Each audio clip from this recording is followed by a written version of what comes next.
নমস্কার বন্ধুরা, আমার একটা নতুন ভিডিওতে সবাইকে স্বাগত। ছোট্ট মেয়ের ছোট্ট রান্নাঘরে। তো আজকে আমি বানাতে চলেছি আলু দিয়ে চিকেন কষা। এটা নতুন ধরনের, এটা একটু অন্য স্টাইলের বানাবো। তো চলো দেখতে থাকো। ফার্স্টেই আমি চিকেনটা একটু ম্যারিনেট করে রেখে দিয়েছি। তার জন্য একটু বেশি পরিমাণে টক দই, তারপরে দিয়ে দিলাম আদা রসুন আর কাঁচা লঙ্কা আর শুকনো লঙ্কা বাটা। ওইটা দেওয়ার পরে আমি দেব সর্ষের তেল, একটু বেশি পরিমাণে সর্ষের তেল দিয়ে ভালো করে মাখিয়ে 1 ঘন্টা মতন আমি রেখে দেবো রেস্টে। তারপরে আমি এদিকে কড়াইতে পরিমাণ মতন আমি সাদা তেল দিয়ে দেবো, একটু বেশি পরিমাণেই দেবো যেহেতু আমি আলুগুলো একটু লাল লাল করে ভাজবো। তো তারপরে আমি একটু বেশি পরিমাণে তেল দেওয়ার পরে তেলটা গরম হয়ে যাওয়ার পরে এবার একে একে সব আলুগুলো আমি দিয়ে দেবো। আলুগুলো একটু লাল লাল করে আমি ভেজে নেব। তো আমি আলুগুলো দিয়ে দিই।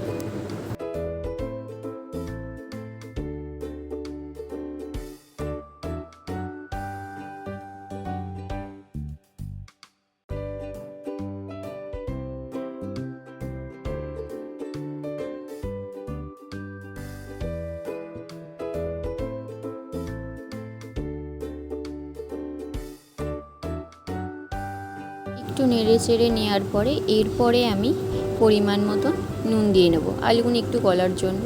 তো পরিমাণ মতন নুন দিয়ে আমি ভালো করে ভেজে নেব। নুনটা দেওয়ার পরে আমি আরেকটু পরিমাণে হলুদ দিয়ে নেব। হলুদটা দেওয়ার পরে আমি এবার ভালো করে ভেজে নেব যাতে একটু লাল লাল হয়। হলুদটা দিলে একটু তাড়াতাড়ি লাল লাল ভাবটা আসে, তো সেই কারণে আমি হলুদটা এখনই দিয়ে আমি ভালো করে এবার লাল লাল করে ভেজে নেব।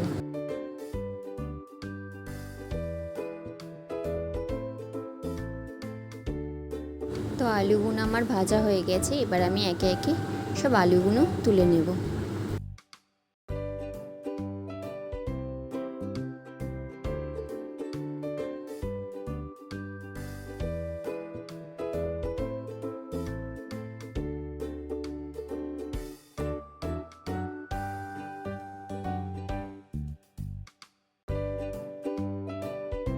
আলুটা ভাজার পরে যে তেলটা ভেজেছি ওই তেলের মধ্যেই তেজপাতা, দারচিনি আর এলাচ ওটাও আমি ভেজে তুলে নেব।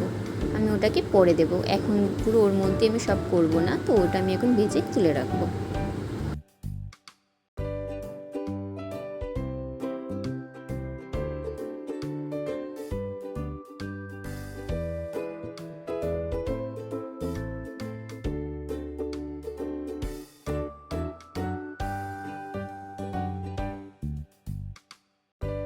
এরপরে আমি পেঁয়াজ দিয়ে দেব, একদম জিরি জিরি করে কেটে নিয়েছি।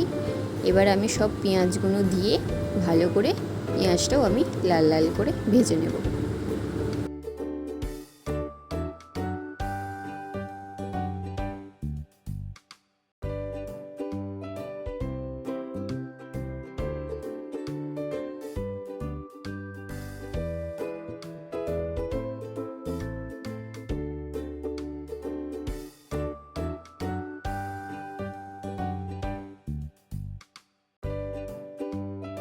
পেঁয়াজটাও আমার লাল লাল ভাজা হয়ে গেছে।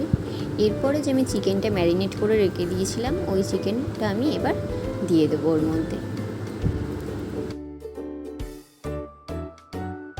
দিয়ে দেওয়ার পরে আমি এবার ভালো করে একটু নেড়ে চেড়ে নেব, দিয়ে আমি আবার চাপা দিয়ে দেবো।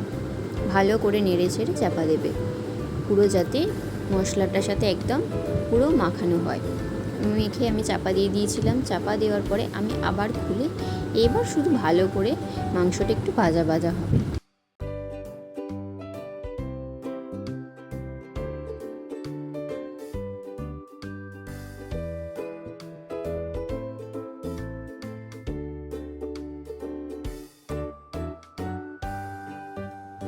তো মাংসটা একটু ভালো করে ভাজা ভাজা হয়ে গেছে।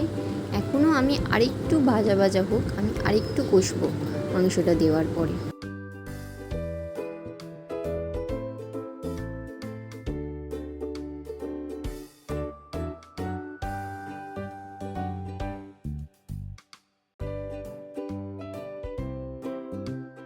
টমেটো কুচিটা দিয়ে আমি চাপা দিয়ে দিয়েছিলাম, তারপরে টমেটোটাও হালকা হালকা গলে গেছে।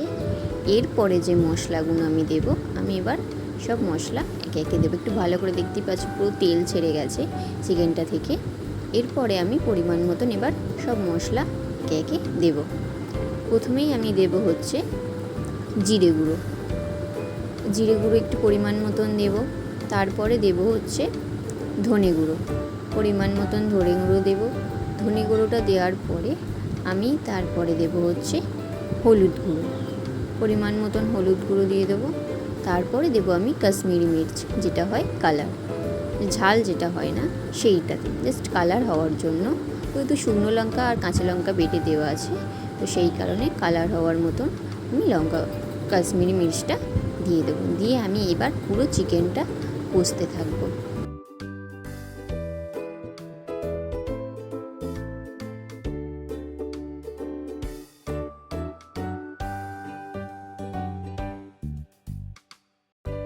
আমি এটা চাপা দিয়ে দিয়ে প্রায় 5-10 মিনিট মতন শুধু চাপা দিয়ে দিয়ে কষবো, যাতে মাংসটাও একটু সফট হয়ে যায়, গলে যাবে। আমি চাপা দিয়ে দিয়ে প্রায় অনেকক্ষণ কষবো।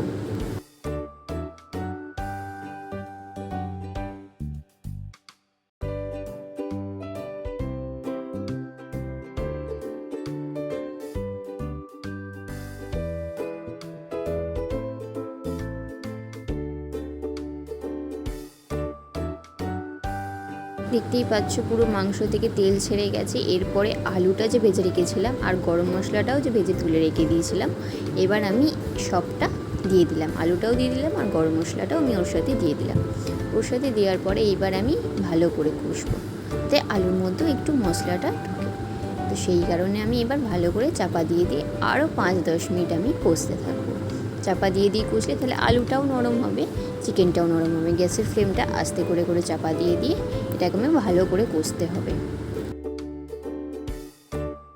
আমি চাপা দেওয়ার আগে অনেকগুলো কাঁচা লঙ্কা মাঝখান দিয়ে চিড়ে রেখেছিলাম, আমি ওই কাঁচা লঙ্কাগুলো দিয়ে আমি চাপা দিয়ে দেবো। দিয়ে আমি এবার খুলবো।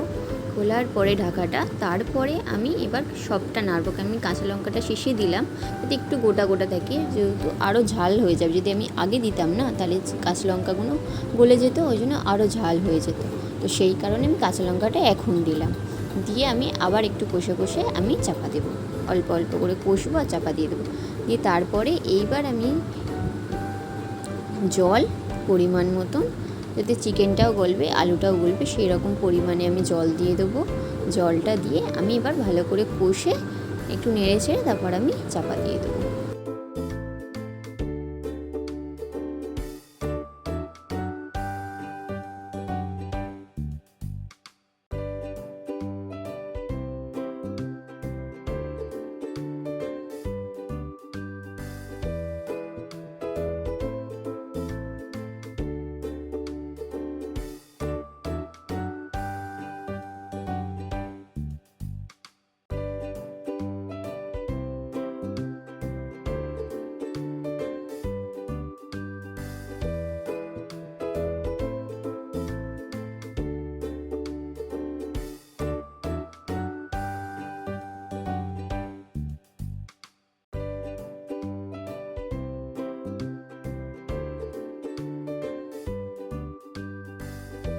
চাপা দেওয়ার আগে আমি একটুখানি নুনটা দেখে নেব। তো নুনটা একটু কম লাগছিলো, তো সেই কারণে আমি আরেকটুখানি নুন দিয়ে দিলাম।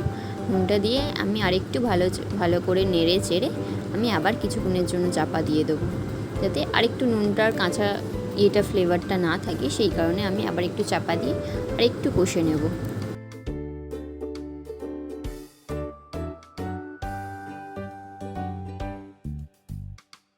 তো আমার চিকেনটা হয়ে গেছে। তো ভিডিওটা কেমন লাগলো অবশ্যই কমেন্টে জানিও। ভালো লাগলে like, comment, share and subscribe করতে ভুলো না। নেক্সট কোনো রেসিপি নিয়ে তোমাদের সাথে আবার দেখা হচ্ছে। তো সেদিনকে আমি বানিয়েছিলাম বিরিয়ানি আর চিকেন কষা আলু দিয়ে। তো এরপরের রেসিপিটা আসবে হচ্ছে বিরিয়ানি। তো বিরিয়ানিটাও কেমনভাবে বানাই সেটাও তোমাদের সাথে শেয়ার করব। সেইটার অপেক্ষায় তোমরাও একটু বসো, আমি কিছুদিনের মধ্যে আবার এটাকে আপলোড করব। টাটা।